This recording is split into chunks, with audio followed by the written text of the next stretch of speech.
My name's Stephen Gurney. I'm the Executive Director of Norwich Business Improvement District.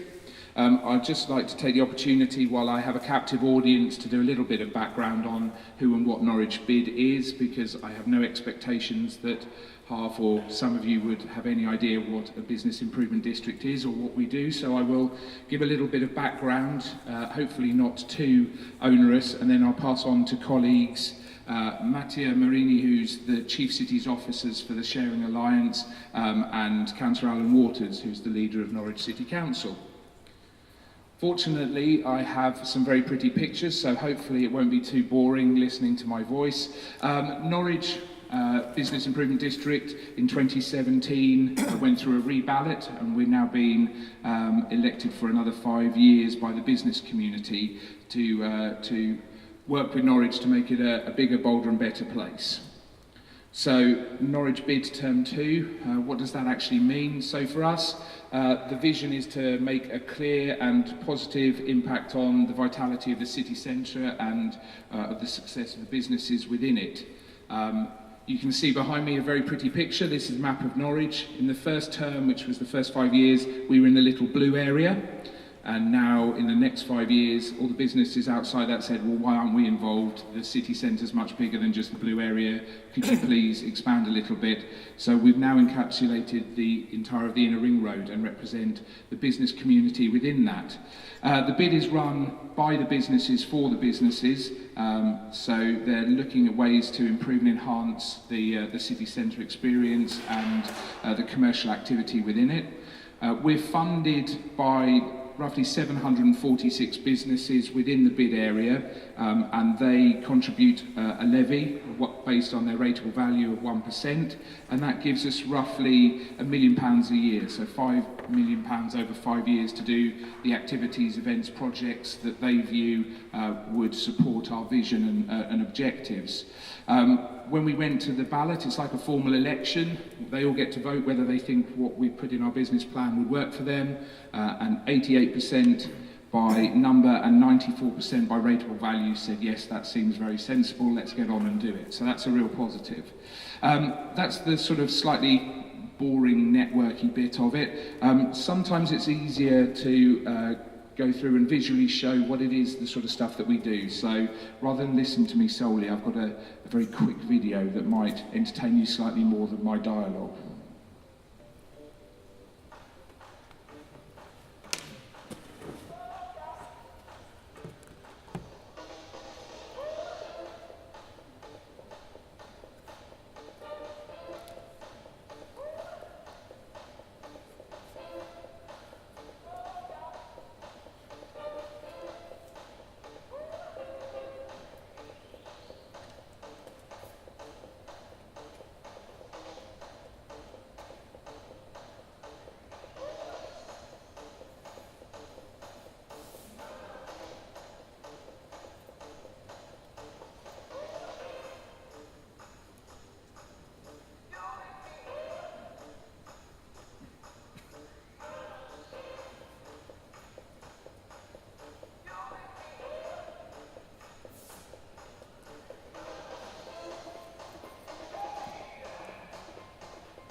There we go, nice visual representation of some of the activities we do. I'll just quickly sort of go through what that means. We work in 3 specific areas. Mostly they're set out in sort of work strands, which are promoting Norwich.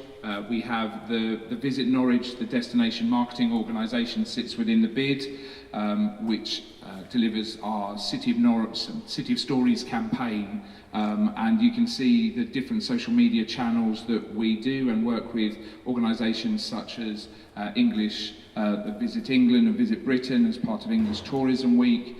We use all the different channels to try and promote the activities that we do within Norwich and try and push the visitor economy for the city.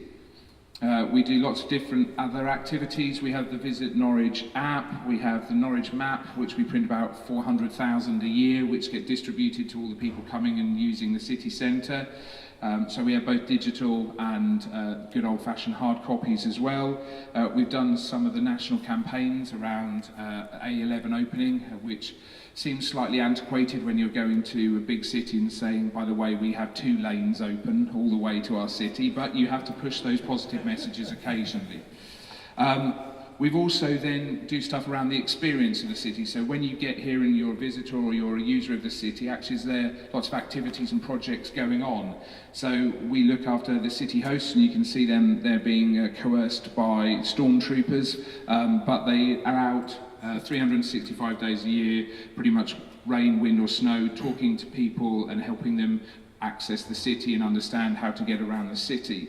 We also, the main sponsors and the people that set up with the football club and the forum, the Run Norwich, which now I think is in about its 4th or 5th year and has around 7,000 entrants and 20,000 people coming into the city to animate the city in the year. We have the trails such as the Go-Go Hares, which we had last time, and we worked with Break to help support that and deliver that in the city. And then you can see some of the other pieces that we do, such as the Tunnel of Light, which hopefully many of you have seen and shared on social media, which is delivered, owned and fully run by the BID, alongside things like the projections on the castle. The projector was funded by the business community and does lots of those different activities. Again, in the summer we run the Head Out Not Home, so we do Covent Garden style music acts that animate the city in the early evening between 5 and 8 p.m. across 9 or 10 weeks. And we also support other festivals across the city. Here's some of the activities over the last 5 to 7 years that we've done: the film festivals, Fashion Week, Norwich Festival, and we're sponsoring again this year the opening event, which sounds amazing, but I won't give that away. We've got lots of other different activities that the city is animated with. We then come on to the sort of stronger voice, which is our lobbying, our research, our activities to make sure that we hold the city in the best light from different sectors as well. So we've done what was originally called murals, but we're not allowed to call them that anymore because we're not cool and pithy if we do that. We're now city urban art, which is clearly much more modern way of saying murals on the side of buildings. We have the free bid Wi-Fi in the city centre. That's now being expanded and will go live in the next few weeks to cover the whole of the Inner Ring Road, or the majority of that area within it. And we've been looking at wayfinding and signage and working with the City Council and other partners to see how we can deliver a revision of the wayfinding for the city. We do all of that, and obviously we do some really boring stuff as well, which we have to measure, and everyone understands metrics for a city, so we're no different to anyone else. We have to measure how we're performing, and we have a data set on our website that monitors different elements of it, from footfall in the city to car park usage to park and ride to other sections. And you can see there some of the headlines for the footfall. When we started in around 2013, footfall was down, and every year since then footfall has increased in Norwich against the national picture, which is in decline. So if we compare ourselves to the national average, actually we're about 13.5% better off than the national footfall, which is a very positive message for us to be able to say. The next piece is very much around, here's some excitement of the people that we work with, just to show our sphere of influence. I won't park on that for too long, but it just shows from national to EU to local to regional partners that we work with. We've also now launched, coming back to today, the UK's first Sharing City website, so please do use that as a resource and go online. That's now active in there and showing the collaborative economy for the city. And here's our call to action to get involved, so we would encourage everyone here to pass that message on to everyone they know to get involved. And here are some of the sharers, many of whom are here today, including ourselves and the NUA and LiftShare and others that we'll hear from today. So that was my rip-roarings run through what Norwich Bid is. Hopefully you're all still awake, and we can now move on to those people that we're here to hear from today. And I'm going to pass on to Mattia Marini, who's the Chief Executive, or the Chief Cities Officer. I haven't promoted you just yet, apologies, for the Sharing Cities Alliance, and I shall pass on the clicker. Mattia.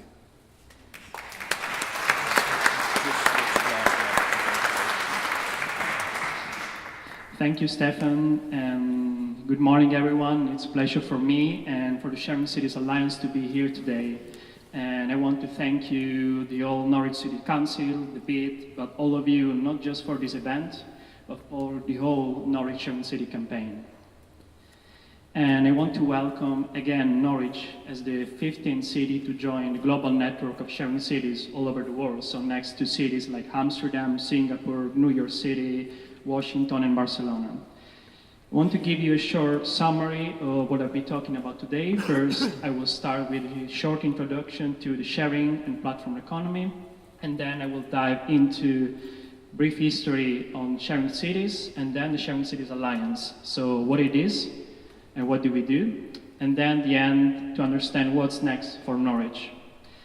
Because that's the reason why we're here today, to celebrate Norwich as the first sharing city in the UK. But then I think it's good to have a look back and see where did it start. And today I want to start from here, from this picture. The two people waiting in the middle of the street, maybe hoping for somebody to give them a lift. And I am not really sure if they succeeded to do that. But if I know one thing, is that thanks to sharing and platform economy today, they would have way more options or possibilities to achieve their goal. Yes, it could have also been lift share instead of BlaBlaCar. But sharing, so my point is that the sharing and platform alternatives emerged because there were needs from citizens. But then it did not just provide alternatives for housing or for transport, but it also changed our perception on how we do see things. If you look at this picture with the eye of the traditional economy, we just see a parking spot. And a parking spot is a parking spot, as one and only one predetermined function. It's a pure definition of segregation of space. But then with sharing economy, we started to understand assets for what they do and provide, and not for just what they do or provide, depending on their location. And I think that also helped us to understand that the sharing economy is not an island, but is well embedded within traditional economy. We can see we're here in this graph, in this ecosystem of the collaborative economy, with the inner circle, the purest peer-to-peer platforms, and then in the outer circle, the traditional economy, so the business-to-peer and business-to-consumer. But we're here to talk about sharing cities today. So I want to go back when it started, and then we have to go back to Seoul in 2012, where the city was facing some huge challenges from the perspective of sustainability, social cohesion, but also economic development. And then, in response of such urban challenges, the city started up in a series of sharing policies to revitalize the regional economy, but also to improve the development. And that's where we start seeing the first examples of car and bike sharing, parking sharing, but also open data. And after Seoul, the old wave of the sharing economy came all over to Europe, and in specific in the city of Amsterdam. I am really not sure how many of you are familiar with Dutch. Me, myself, I'm having a hard time, even though I live in Amsterdam. But this question says, are citizens from Amsterdam willing to share? And the answer is yes. Back to 2013, with ShareNL conducted a research and found out that 84% of Amsterdam citizens are willing to share, being car, being a parking spot, or being tools. And so a network of ambassadors were formed within the city, and with the help of the City Council in 2015, Amsterdam Sharing Cities was launched. And its philosophy, its core value can be summarized in this sign that you can actually find those buildings in Jordan, which is one of the nicest neighborhoods in Amsterdam. And it says, I play in the city with everything that's in it. And 1 year later, the first Sharing Cities Summit took place in Amsterdam, with 12 cities joining. But most important, the city came up with the first Sharing Economy Action Plan, that was aimed at boosting entrepreneurship and innovation, but also to address challenges such as, for example, congestion from mobility, and improve social cohesion and rethink the relationship between the rules and the platforms. And in this environment, the first platforms start to emerge, starting from example from My Wheels, the first car sharing company in Amsterdam, but also Peerby that allows you to share tools within your neighborhood. On there, for example, share your meals. So if you're just cooking something extra or you're looking for something and you don't feel like cooking, you can just look on the platform and see what your neighborhoods are sharing. And the main line of the Sharing Economy Action Plan in Amsterdam is that the sharing economy is not a question of ban or authorize, but to monitor and seize opportunities where possible. And even today, the philosophy of the city for the sharing economy is to find a good balance between innovation and regulation. But then, in the meantime, the sharing economy phenomenon was growing and spreading all over the world, from Seoul to Amsterdam, but also to Europe and the US. And in the US, in 2017, in New York, during the second Sharing Cities Summit, with 23 cities joining, the Sharing Cities Alliance was launched by Harmen van Sprang and Peter van der Gleen, that were also the co-founders of Sharing L back in 2013. What is the Sharing Cities Alliance? It is a network of cities operated by an independent foundation, and its goal is to empower cities to address the challenges and opportunities of sharing and platform economy. Opportunities like the one that we see, for example, in Dallas, one of the partner cities of the Alliance. And they're implementing this app, this platform that helps cities, that helps refugees to find their way through the city, and of course to get access to job, education, and also improve social cohesion with the other groups. But then also challenges. And well, in this picture I can see a few, starting from how to make a better use of this space, but even more simply, how am I going to find my bike in there? And we do address challenges and opportunities in different ways. We do organize every year Sharing Cities Summit. We do offer online seminars for our member cities. We have an online database, Alex, that stands for Alliance Lexicon. We have a monthly magazine, and we offer tailored advice for each city. Each month we have a specific topic that we're working. We had in January, for example, area development. This year we had the city as a platform, and next month is going to be mobility. And we do provide a magazine with insights and research and an introduction to the topic in order to have cities ready or prepared for the seminar. And this is the seminar that we organized just a few days ago and was hosted by the CEO of the city of Tel Aviv. And she introduced Digitel, this program of City as a platform for which more than half of citizens in Tel Aviv already subscribe. And the main insights about the City as a platform in Tel Aviv is that the city with open data is trying to get proactive information about each citizen. So what the person likes, interest, events, sports, and then proactively offer things to do in the city in the right moment and in the right time. But then, of course, there are challenges emerging as well, starting from the issue of privacy, which is recurrent when we talk about open data, and also how about people that do not have access to technology, even though in Tel Aviv, well, that's not really a problem because 95% of people there own at least one smartphone. And we do keep all the knowledge, case studies, and research in the Alliance Lexicon, our online database, with different topics from mobility to housing, education, food, health, sustainability. And our main goal for the database is to have it open in a few months, so not just for the member cities of the Alliance, but also to everyone, so to provide open knowledge to people and citizens. And finally, the summits. We had the last one in Barcelona in November, where more than 40 cities joined. And for this year, we're hoping to have at least two, one in Europe and one in the Americas, and we're trying to organize a global summit in Asia for next year. But if we learn something through the years, is that sharing economy is just not a matter of these cities like Amsterdam, New York, and it's not just about Airbnb or Uber. But it's also a strong reality in smaller and medium-sized cities, like Ghent, for example, that it's really doing a project to grow the urban commons through a process of public partnership, and they're starting to map all the sharing initiatives within the city. And we are seeing similar initiatives both in Barcelona and Bologna in Italy. Or, for example, the city of Yokoze in Japan, with more like around 8,000 people, but then they are addressing the sharing economy to address some of the challenges, such as, for example, shortage of workers, but then also the increasing number of vacant properties.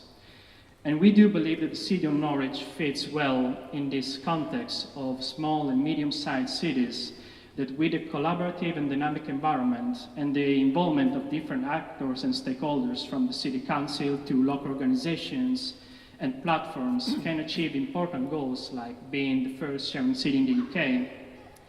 And like Amsterdam and Seoul, the city approached the sharing economy because there was a need to respond to urban challenges such as, for example, air quality, pollution, food waste, and recycling.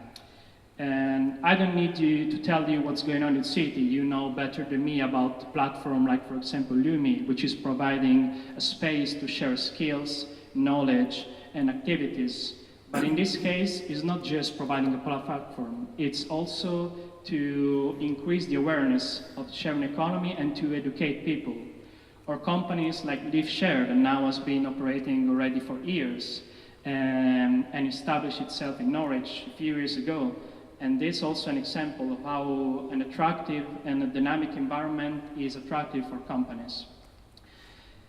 So what are the opportunities for Norwich in the end with the Sharing Cities Alliance? First is learn from best practices worldwide. We are a hub for knowledge, and we do always encourage cities to share material with us in order for them to always be updated about what's going on in the world and what the city can learn from best practices worldwide. And then access to a comprehensive database that is going to be open soon, and we are always looking for input to populate the database. And then, of course, there are the online seminars. So the city can join a seminar hosted by the city. In March, we're going to have a seminar about mobility hosted by the city of Washington, D.C.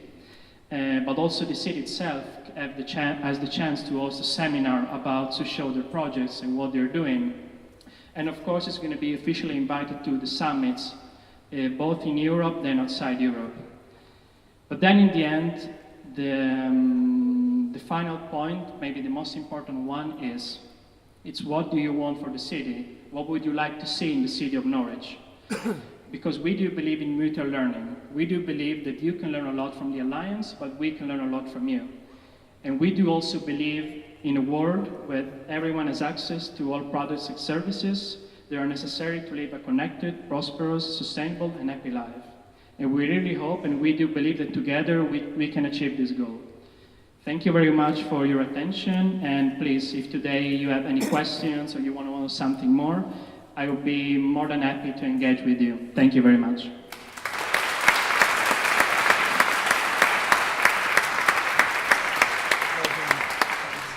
I'd say thank you very much, Matty. They're a very thorough covering off, so thank you very much for coming across. But obviously it's very easy to travel from Amsterdam to Norwich because we're just across the pond from each other, so fine.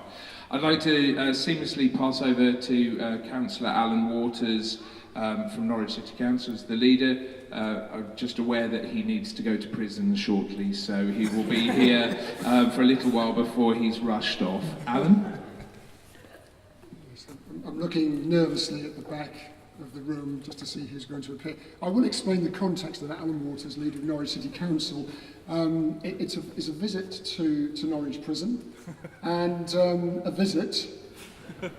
And actually what we're going to be talking about is we're going to be talking about the number of people who leave prison and end up on the streets very quickly and often end up back in prison because there is a systemic failure to address the support that ex-prisoners need to get on with their lives in a purposeful way. And so it's an example of one of the relationships that we have across the city tackling homelessness, but that's taken a large and very effective partnership to be able to do that. I have to say that I am personally delighted, and we are privileged to be the first UK sharing city. Norwich is, in many ways, in its history, a city of firsts, and this is really a very important leap for us. Because as a city, we have a number of city networks. So we belong to a group of medium-sized cities called key cities. We have a relationship with some fast growth cities, including Cambridge and Oxford. We are a UNESCO World City of Literature, so on an annual basis we meet other cities across the world who have that UNESCO designation for a whole variety of creative activities. And what we have a sense of as ourselves as a city, one has to mention Brexit at some point, so I might as well, I'm the politician. We are the one city in Norfolk and Suffolk which voted to remain. And we are very proud of that because we are an open city and we understand the value of the creative contribution that everyone can make, whether they have a history of their family going back to the Neolithic chalk mines, which riddle this city. There are holes in this city, and they pop up occasionally, or whether you have just arrived from an area of conflict, like Syrian refugees or Congolese refugees who came to the city. Their contribution is as valuable and actually enriches our city. So the opportunity to be an even more creative city by opening ourselves to the world, which is what's being offered here, suits our purpose. The political sentiment in this city is politically progressive. I'm from the Labour Party, but there are Green Party members, there are Liberal Democrats, and we all share that open view of what Norwich needs to be. And it fits very well with our 2040 vision, which we started about 18 months ago. We carried out probably the biggest and most ambitious consultation that we've ever done across the city. And we have shaped with a whole range of partners across Norwich, and it's growing all the time, a focus on the things that people really value. And at the very heart of that, it's about everybody mattering, everybody being included. So that language of sharing and inclusivity is absolutely essential. And we need to be a more equal society, we need to be a more equal city, because actually inequality stunts potential, limits the potential of communities, limits the potential of our city and other cities. And so being able to undertake that challenge and to share ideas coming from us, but ideas coming into us, I think will enrich us in all sorts of ways. Because, you know, if you don't have cities, you don't have civilization. And these are really challenging times for every city, but actually cities find solutions. They find solutions to the trickiest and most intractable problems by having those conversations. And we've already found that the 2040 vision has sort of shaped our thinking. So the other evening we passed our budget at full council, and the budget is really to support the political direction the council is working towards. And normally you have a plan which says we're going to do A, B, C, D, E, F and G, and we're going to achieve it by this particular date. Now we have those objectives, but it is just a snapshot, because what we're doing now is we're finding people coming to us, talking to us, we're talking to other organisations and groups in the city and beyond Norwich, and they're saying, well, why don't you try this? Why don't you think about this approach? So it's always in transition. It's a kind of creative approach which just means you open your minds to a whole range of new ideas and new insights and new perspectives and different perspectives. And that just drives things in a very creative and purposeful and problem-solving suggestion. But it also makes people feel it's great for democracy. Democracy just needs to be, well, it's like a bike. You know, democracy needs to keep cycling, and if it stops cycling, if it gets stuck by barriers, then you fall off, and democracy fails. Democracy is about a culture which is embedded in every behaviour at every level. And so there's so many enrichment possibilities through this partnership with the sharing cities. And colleagues of mine on the council are going to be talking to you about some of the really exciting things that we're doing. Thank you to Fibble, who identified us as a sharing kind of city, for thinking about this. Thank you to Carshare for, you know, finding a practical way of expressing that sharing and collaborative, inclusive way of living. And that's multiplied many, many times in this room, beyond this room. So I feel that, you know, we have a surge of confidence, an open door to the world, not just to across the city, not just across Britain, not just across Europe, but across the world. And our voice will be heard, but we'll be hearing the voices of others. And in the end, what's the phrase I remember back in the days of the Rio conference about sustainability? Think global, act local, and this enables us to do that. Thank you very much.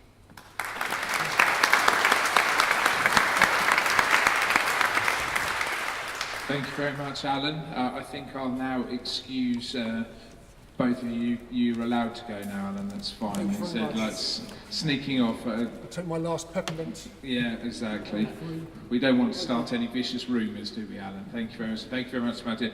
If I could ask up to the stage Kate Price and Dan Harris. Kate is the Neighbourhoods and Community Enabling Manager for Norwich City Council, and Dan is the Community Currency Project Officer. So hopefully they'll give you an insight into some of the activities and projects that they're working on. So I'd ask them to come up and do their little turn.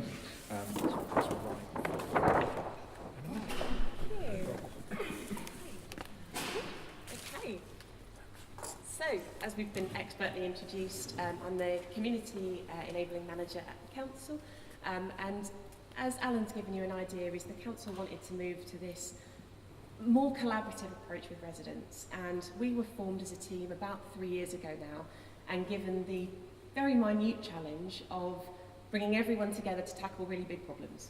And obviously, as we started thinking about what did that mean to us, it was inevitable we started thinking about how is it we share these problems, how is it we share the solutions. And we started having a look at what other people do, getting inspiration from existing sharing cities, and what we kind of realised is actually we were doing a lot of it already. We weren't badging it as that, but we were really a city that is a young city, we're a dynamic city, and there were so many amazing examples like LiftShare who've been here for such a long time that it was a great platform. What we didn't want to do as a city council was impose that on people. So our team have been kind of behind the scenes, channeling, sharing into everything that we do without wanting to tell anybody about it, because we wanted that to come from residents, which thankfully with Flibble and a few other agencies, it did. And they came to us and said, hang on a minute, we think we should be part of this. So the programme that we developed and started to work on about 3 years ago is what we call our Get Involved project. So it's as simple as saying, there's loads of us, there's loads of resources in the city. How is it that we all come together, that we all work as partners to tackle this? And the Get Involved logo is one we're trying to kind of badge where all it says is there is an opportunity for you to do something here. And underneath that, we have a suite of projects. And if I were to tell you about every single project under it, you'd be stuck here till lunchtime. So I'm going to do a really short whistle-stop tour on a couple. And Dan and I are going to talk to you a little bit in depth about 2 of the really major projects that underpin everything that is our commitment to the sharing economy. So the three tenets that we base everything on is if you have a space to do something, if you have the skills to make something happen, and if you have the stuff to do it with, you can pretty much do anything. Those are the building blocks to anything that you might want to do. So we have a couple of workshops that we do, and we have a tool which we literally call Space Skills and Stuff, where we bring together people who all want to tackle a common problem or a particular geographical area. And we actually have a game that we've developed where everyone will write their assets down. And then we literally play a card game where we say, if we've got all these assets, we've got this pack of playing cards now. If the problem is, whatever it is, we've done it with, how do we come together to stop food poverty? You can then play those assets. And you might be an organisation who has one bit of the puzzle. But if we can bring everyone together and say, if everyone's got stuff, how do we stick it together? So if you're interested in that sort of stuff and want to come to one of those, please let us know. We will be around to talk in more detail, because I can't say everything today. As a result of realising that equipment was really important, what we were finding is when people were putting in grant applications, they were asking for money for equipment that we knew existed. We knew it was stuck in the back of another organisation's cupboard. We knew a business might be able to lend it to someone for the day. So part of our ethos is moving people away from buying and owning and going more into that sharing and lending economy. So we have kind of commissioned, co-produced with 3 partner charities, some stuff hubs that will be opening over the year. They're based on a library of things concept, so you'll be able to become a member, so like going into a library and borrowing a book, but you'll go into a stuff hub and you'll borrow a set of gardening tools, because you don't have a shed to keep them in, but you want them for a day. I think Matty referred to Peerby, which is a peer-to-peer sharing platform we got quite a lot of inspiration from. One of their pieces of research said that the average electric drill is used for a total of 12 minutes in its life. And we all know that. We've all got one under the stairs or in the shed. We don't all need to own one, but we do need to find a space where we can connect with someone who has one that we can borrow. So these hubs are open for donations, but they're also going to have loads of equipment in it for community groups, things like gazebos that you only may use once a year for an event. And you'll be able to drop in, become a member, and really cheap and low cost borrow the stuff that you might need. This is a really rubbish slide because I couldn't find any images that made this make sense.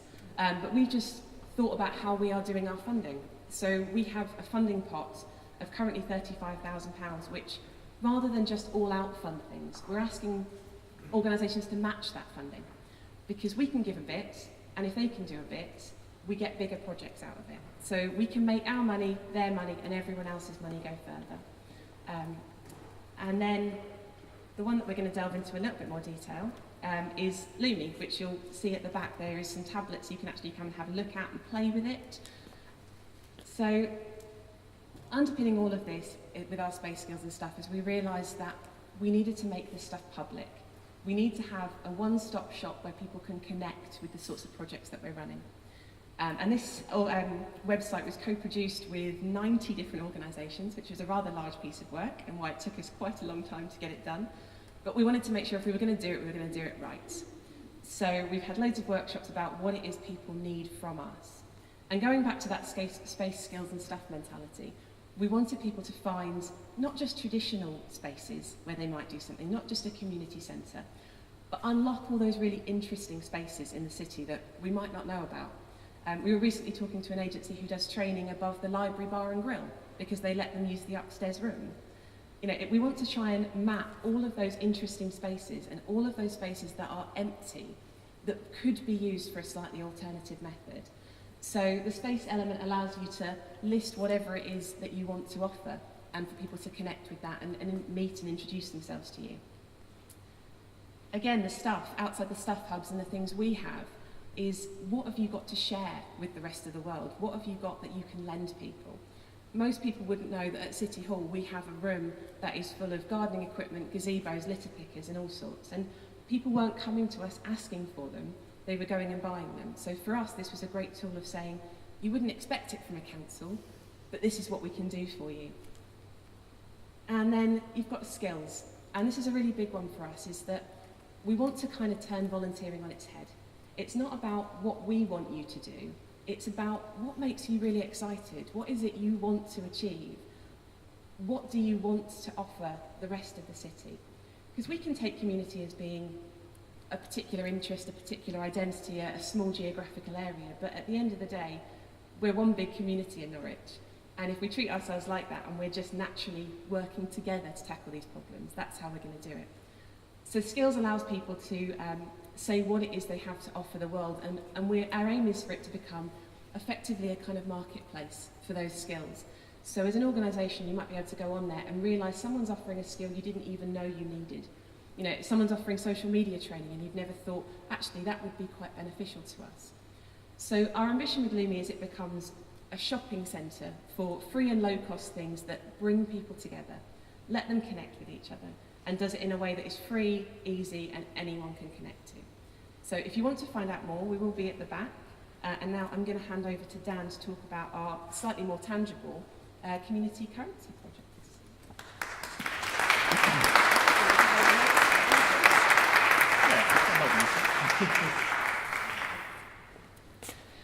Good morning, good morning.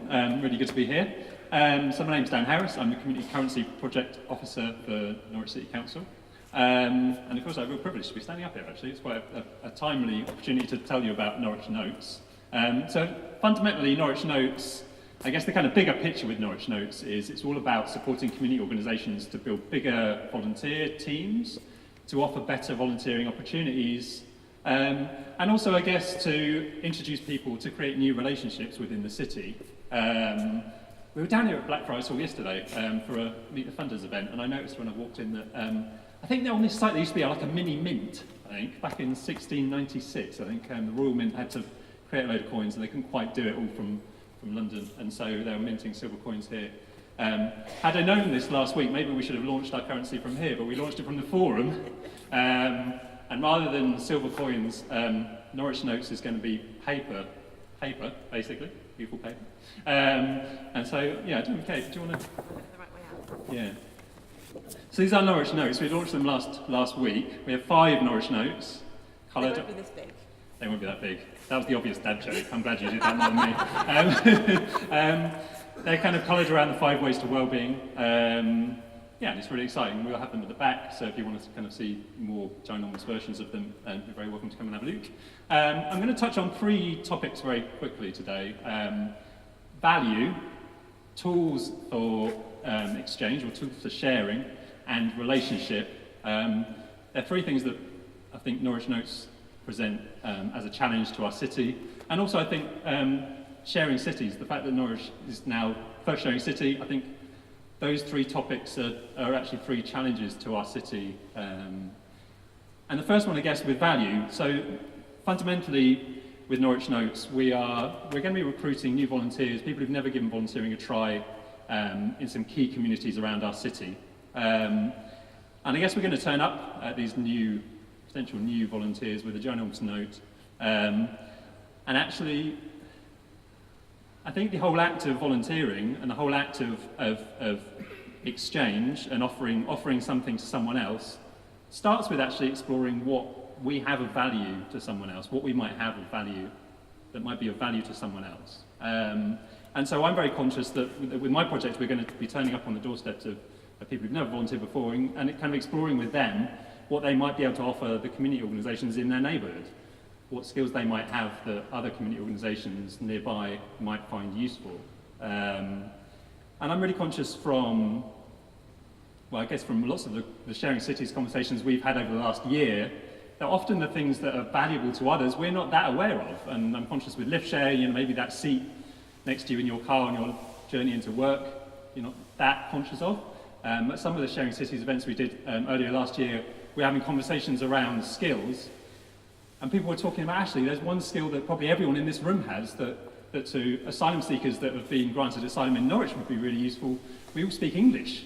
And actually, it's not necessarily something we think of, actually, that could be something of real value to a lot of the people who live in this city. And so I feel like with Norwich becoming the first sharing city in the UK, actually one of the challenges is to really look at ourselves and look at what we have and think about, well, actually, what do I have that maybe I don't notice as being valuable, but actually could be valuable to others. And I think Norwich Notes is going to be a fabulous way of exploring that, because it's going to be a physical thing it's going to look like an actual note. It's going to have like a hologram and a serial number and all sorts of posh things like that.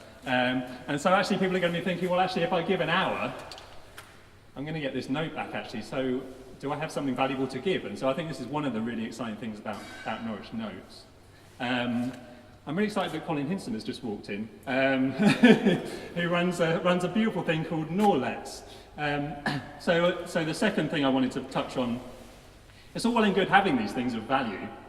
I'm conscious that I could be someone who's really good at fixing punches on bicycles with a piano that needs tuning. And I could wander the streets for years trying to find a piano tuner with a flat tyre.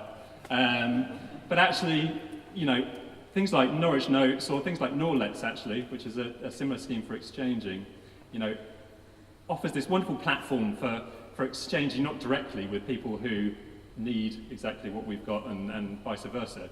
And so actually one of the really exciting things about Norwich Notes for me also is that we're able to offer incentives to new volunteers that are as diverse as the community of new volunteers we're going to be recruiting. So someone can come in and give an hour and they'll be able to select from incentives ranging from, well, appropriately here, I guess you can come to a concert by the Britain Symphony, I guess. But also, I guess, equally relevant, Rex is somewhere out there, so we could also hire a car for an hour with a Norwich Note. You could also go to a gym and either get an induction at the Norman Centre or play table tennis. There's all sorts of different things.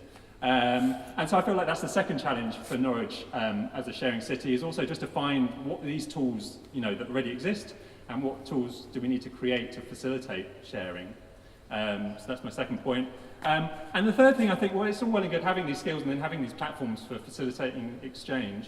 But actually, there's also a very human bit of stepping forward and actually introducing yourself to someone and the kind of relationship bit.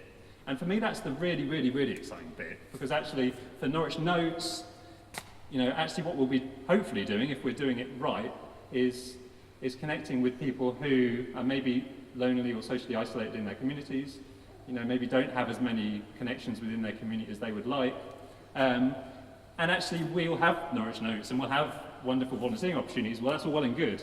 But actually, we're also asking people to be brave, I guess, and step out and say, okay, well, I'm willing to try a different relationship, meet someone new, go and step into a different organisation, and see what happens, I guess. You know, so Norwich Notes is exciting because it is an invitation for new volunteers to create new relationships within their community with organisations full of people, so I guess, yeah, new relationships with new people within organisations within their communities. But also I think potentially for the business community, it could be an invitation to businesses to invite new relationships with new audiences. Our target areas are very specifically target areas where we know there is need and there is social isolation, and maybe there are areas where people don't have the money to go out to concerts and all sorts of other things. And so actually there's also a challenge to the business community of Norwich to say, actually, well, what other relationships could you be inviting with the residents of our city?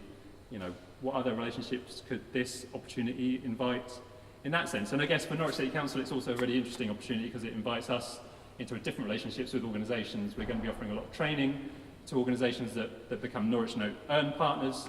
And our ambition is for Norwich Notes to be a real kite mark for volunteering opportunities. We're going to train organisations and support them to be offering really good volunteering opportunities. And so hopefully people will know that if it's a Norwich Notes organisation, that should be a safe place to take that step and try something new. Yeah, and so I'd encourage you, so me and Kate will be at the back for the rest of the day. And so yeah, if you're keen to explore how what you do might connect with what we're doing, yeah, I'd encourage you to step forward and start a new relationship potentially with us and yeah, explore what we can do together. Thank you for your time. I didn't click this thing at all. Never mind.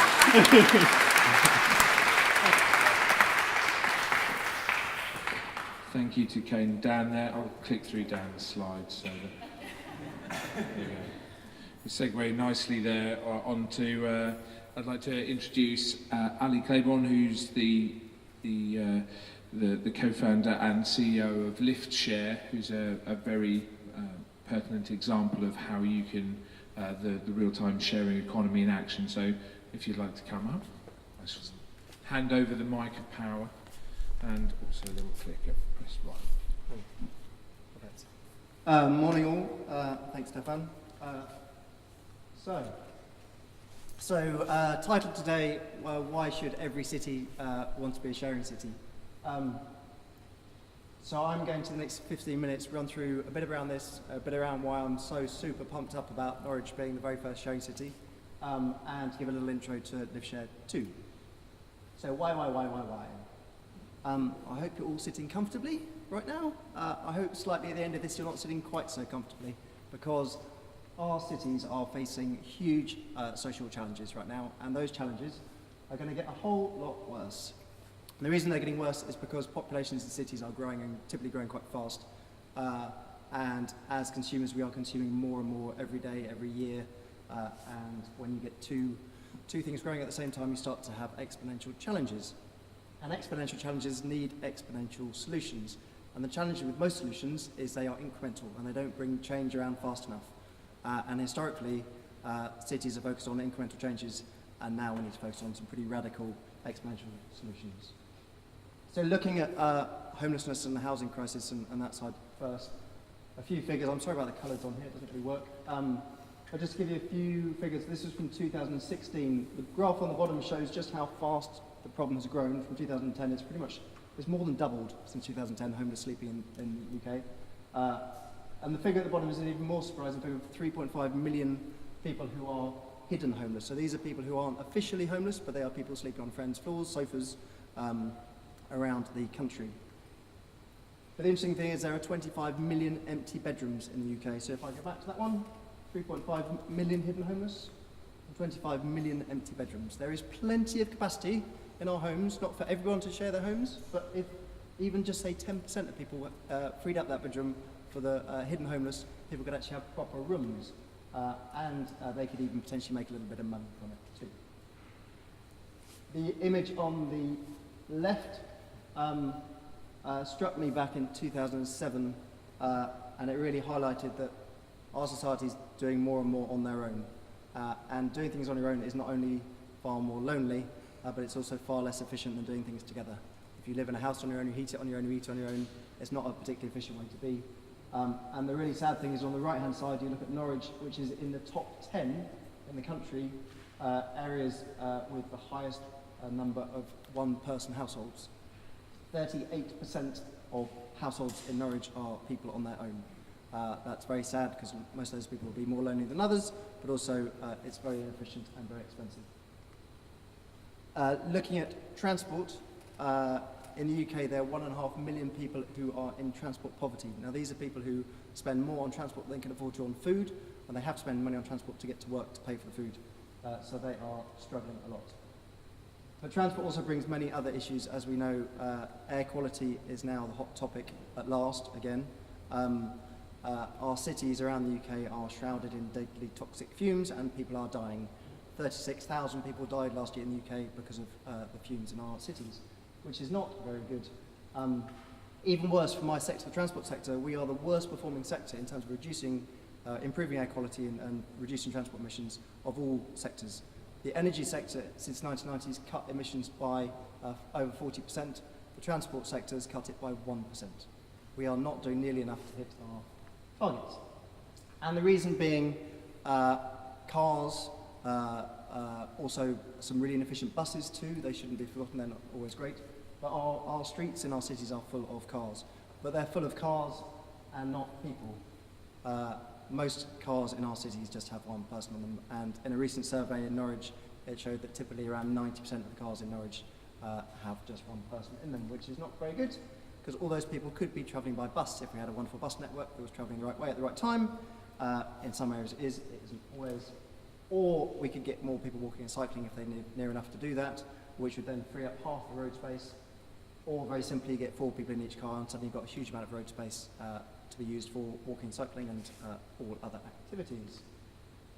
And in the UK we have 36 million empty seats every morning and 36 million empty seats every evening, just on the commute. That's just on the commute. There are plenty of other seats and other types of trips. And here are some of them. Literally our roadways are full of really inefficiently used cars. Cars as machines are incredibly efficient, but only when they've got 3 or 4 people in them. Again, looking at Norwich, so these are figures from the census data a few years ago. These are residents in Norwich, so there are 36,000 people who commute in Norwich. 17,000 of them drive, nearly 2,000 are passengers, which means there are basically 70,000 empty seats of residents in Norwich every morning travelling to work. So there are 70,000 empty seats and there are 17,000 people who drive. So there are plenty of seats. We could basically take transport traffic in Norwich down by about 80% if people actually use their cars efficiently.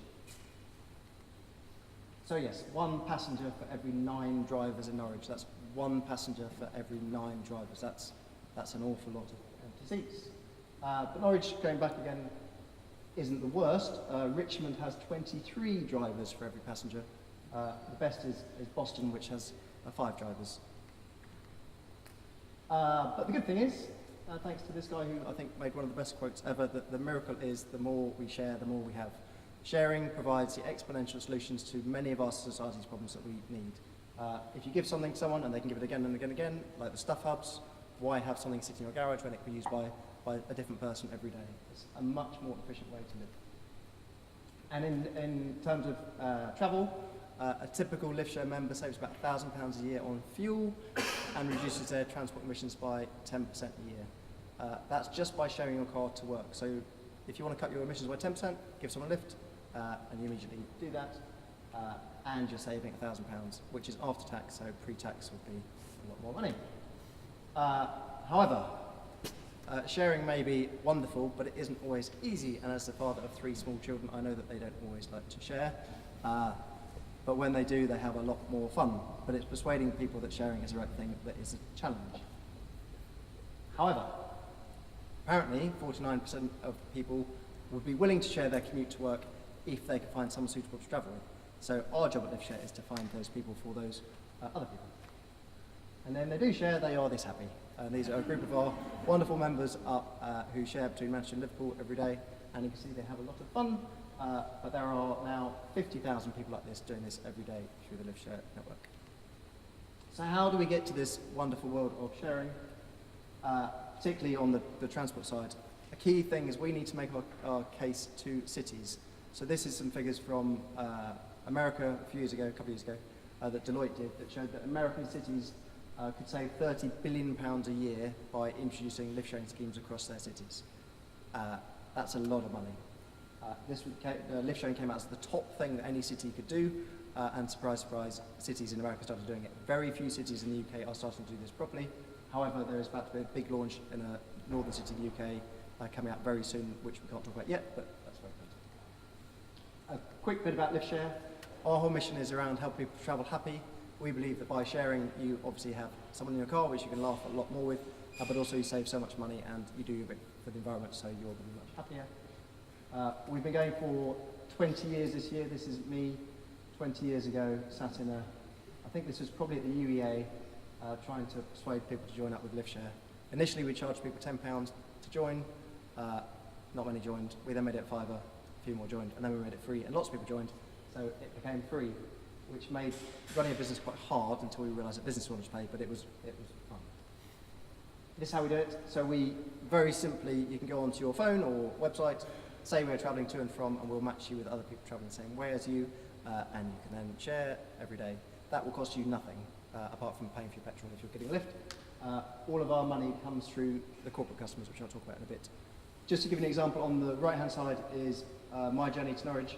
I've got 30 people who are offering lifts every day from Attleborough or coming past my door.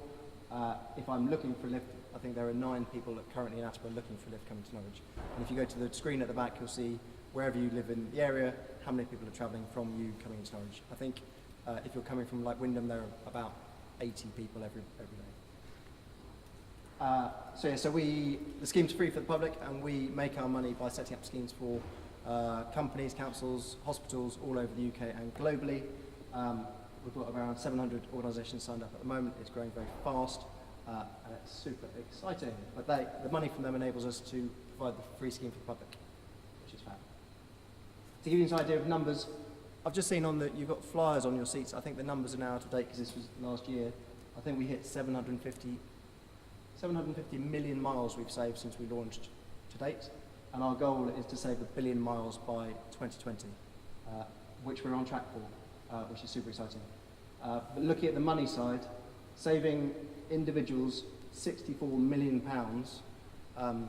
without them having to pay us anything, I think is pretty cool. And also doing our bit for the environment, saving 130,000 tonnes of CO2 is a lot of CO2 too. So that's our goal, 1 billion miles by next year, and we're going to get there.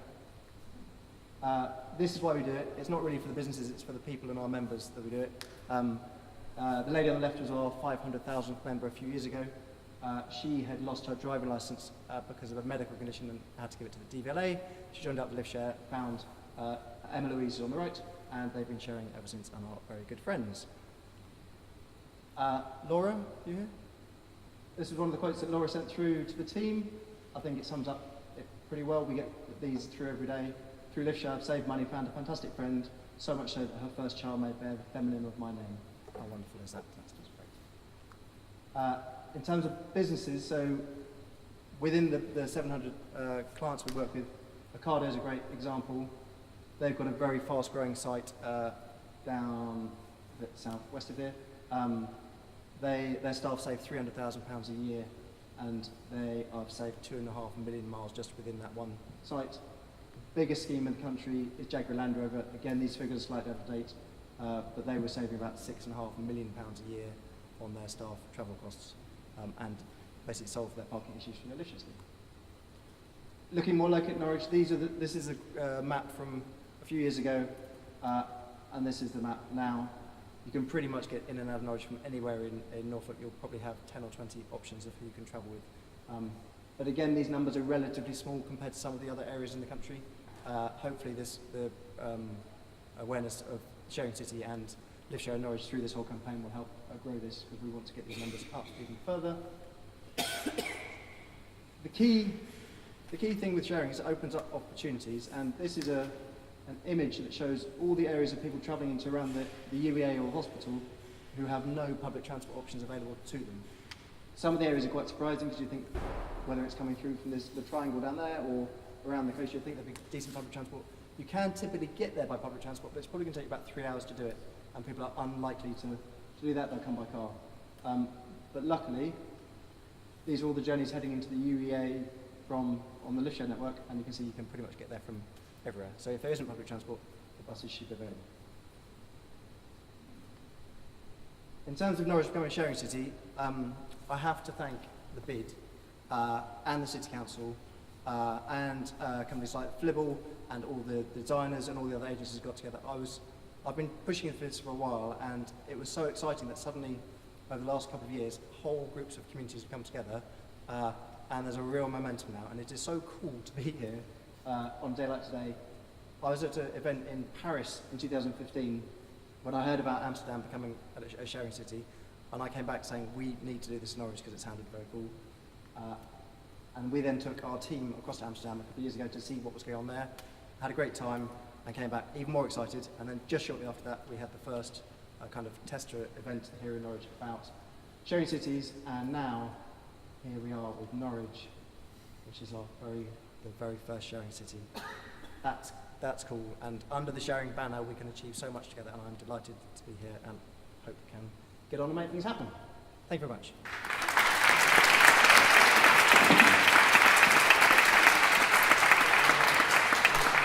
Thank you very much, Ali. So some amazing statistics and a real call to action for all of us to challenge the way that we think about our journeys, and also a very good call out for everyone in the sharing economy within the city. Left here is Sue Buffin from the New You Limited. Welcome, Sue. If you'd like to come up, then I'd welcome you to talk about the clothing accessory shop and the trading. I shall pass the microphone over.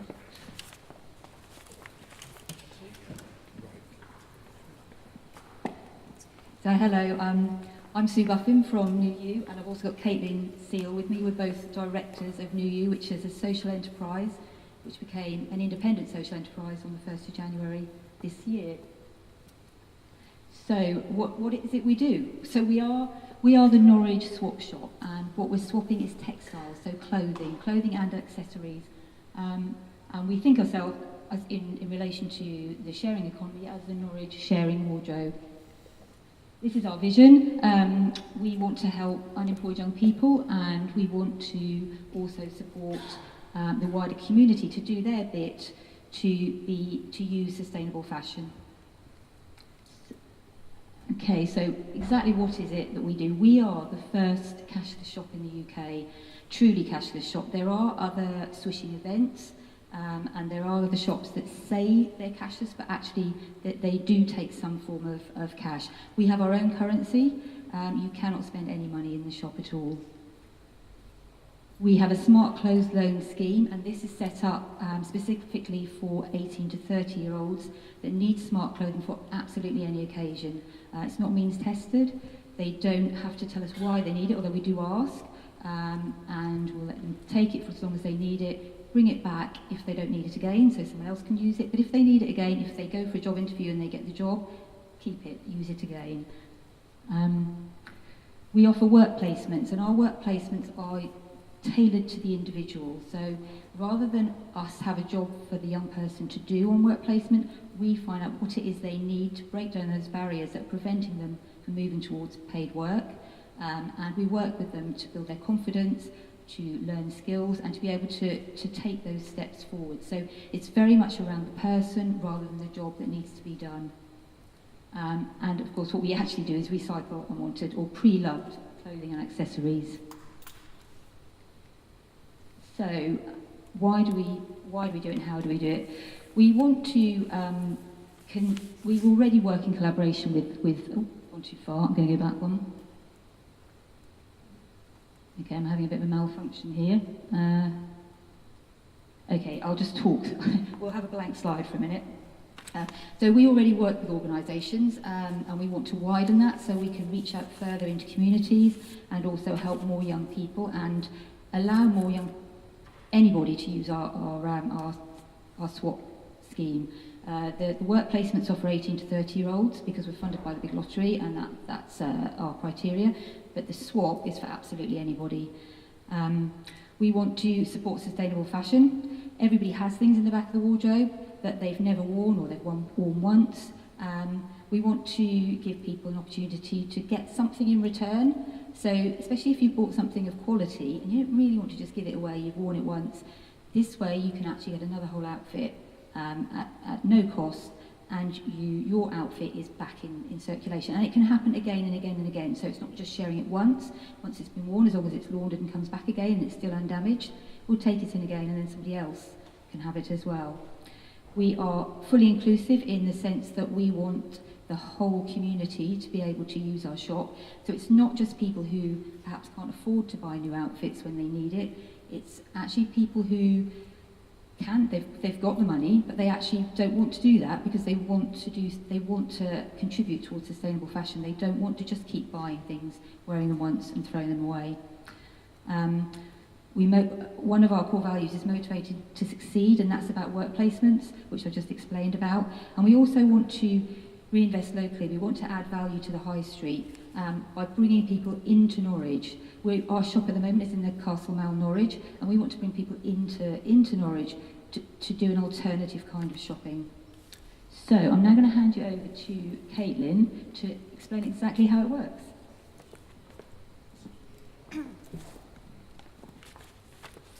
Okay, so the way the shop works is super simple. A customer can bring in up to 10 items at a time of clothing or accessories that they no longer want. We then go through the clothes, have a look at them based on the brand and the quality. We give them all a point value.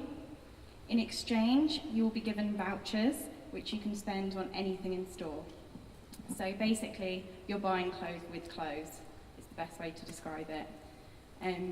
We get donations daily, so the stock is continuously changing, so people can pop back with their vouchers and spend them at another time, or save them for events. And then how do we make money? So we're big lottery funded, as Sue's already said, and that covers our outgoings. However, we do other things away from the shop to raise money. We host 2 big events. and these are called Swap and Style, and we save brand new items, designer bits, and we also talk to local businesses like Seven Wolves, who helped us for our last one in November. If they have things that they can't sell in sales or damaged items, they give them to us, and then we can use them at these events. So we do those, and we charge customers to come to them. So it's just £10, and then they're getting the best quality items, which they can use their vouchers to swap for. And we also do workshops, so we've got a couple coming up, including one at City College, where we're going to be talking about how to dress smart for interviews and occasions, and we will be giving each student a capsule wardrobe of some items that they can take away and then wear at interviews they've got coming up. And we also have some upcycling workshops coming up at Newer as well, where we take items that we maybe haven't gone from the shop floor or have come in with a mark, and we'll take them to them and turn them into something completely new, which they then use for the catwalk at our event. So we really just want to collaborate with lots of organisations to help make Norwich more sustainable. I'll hand you back over to Sue. So we're just going to finish on with just a few facts. These stats are based on what we've taken in since the 1st of January. So you can see we're actually doing quite well. We're getting a lot of items in, and the conversion to tonnes is fairly rough, but it just puts it in perspective with how much, if everybody recycled just 10% of their clothes, the difference it can make to the environment. So I think that's quite telling. What we really want to do is to do this bigger and more. So we want to get out further into communities.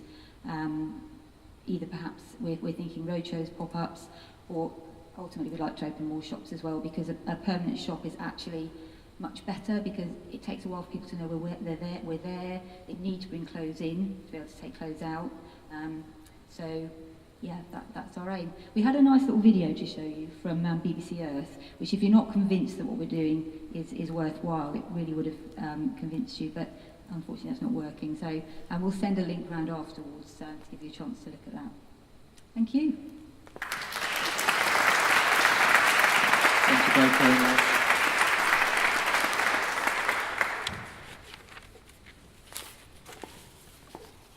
Thank you all to everyone. Thank you all for bearing with us. Those who've snuck away have been noted. What I'd just like to do now is to close and say thank you to all our speakers. We did want the opportunity for those who may have some questions. Hopefully everyone, with the exception of the leader of the council, is still here. So hopefully what I may do is give the opportunity, if anyone has any questions, that we can do with a roving mic, and maybe those that are still here may be able to answer any questions. Are there any questions out for nuance? I'll look for hands, and if not, we can close. But I just thought I'd give us the opportunity. I'll come over. Jim. I guess the question is that there's so many event sectors and people have skills and things that they can share. Is there any intention of having a live event like this where people come together and have a conversation about it? Because sometimes we're on the web and what have you, you may not take advantage of it, but I think this is a real opportunity for us to make a network, I suppose. Yeah, thank you.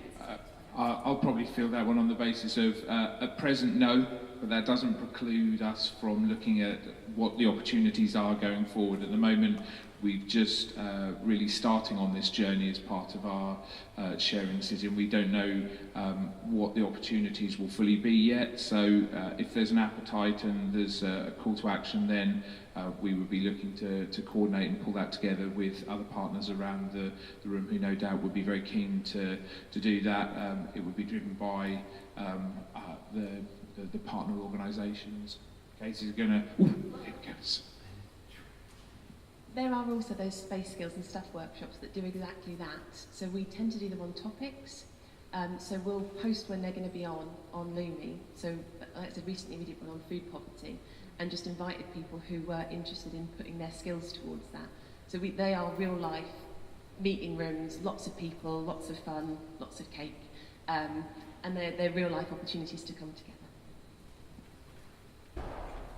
much better answer than mine. Okay, is there any other questions from anyone out there? I'll look for hands. Oh, Ali, you're allowed to ask questions as well. I've just got a question, almost following up from that, saying there is various stands at the back of people we knew about to ask to have a stand. Is there anyone here who is doing something that hasn't got a stand but wants to say what they're doing so that we can find out what they're doing? Yes. There's one. There's one.